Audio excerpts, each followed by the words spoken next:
Hello dear NEET aspirants, तो NEET 2025 का ये क्वेश्चन है और बाल की खाल की सीरीज में भी पता कर लेते हैं कि कितना डिफिकल्ट था और किया जा सकता था कि नहीं किया जा सकता था। ओपिनियन सारी डिस्कशन के बाद बनाएंगे। Electric dipole with dipole moment 5 into 10 to the power minus 6 coulomb into meter is aligned with the direction of a uniform electric field of magnitude 4 into 10 to the power 5 Newton per coulomb. The dipole is then rotated through an angle of 60 with respect to the electric field. The change in the potential energy of this. तो dipole moment पहले से निकाल लेते and dipole moment is given, that is 5 into 10 to the power minus 6. एक यहां पर electric field है और ये डाइपोल भी उसने इलेक्ट्रिक फील्ड के पैरेलल ही रख दिया। इसका मतलब इनिशियली थीटा कितना है? 0। और इनिशियली अगर थीटा 0 है तो इनिशियल पोटेंशियल एनर्जी कितनी आ गई? Minus P.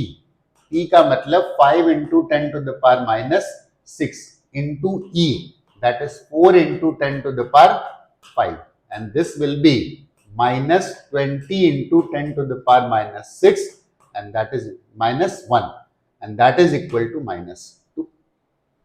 ये तो हमें पता चल गया कि वो डाइपोल जब इलेक्ट्रिक फील्ड में रखा है ना तो उसके पास इनिशियल कितनी पोटेंशियल एनर्जी है। अगर हमें फाइनल लिखना होता, मतलब जब वो थीटा इक्वल टू 60 पर पहुंच चुका है, तो आप कितना लिखेंगे? Minus PE into cos 60। P की value 5 into 10 to the power minus 6.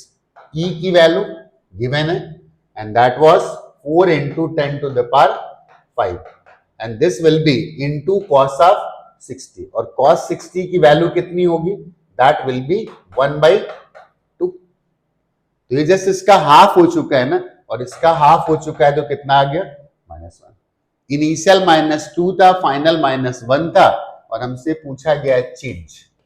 तो change is always final value minus initial value, -1 minus of -2, and that will be 1। तो 1 जूल का चेंज आने वाला है, इसका मतलब C option will be the correct option. कौन सी कैटेगरी में रखना चाहेंगे? मैं तो बोलूंगा मोस्ट सिंपल कैटेगरी है, एकदम सिंपल सा क्वेश्चन है, सॉल्व किया जा सकता है। ठीक है ना? आते हैं नेक्स्ट क्वेश्चन।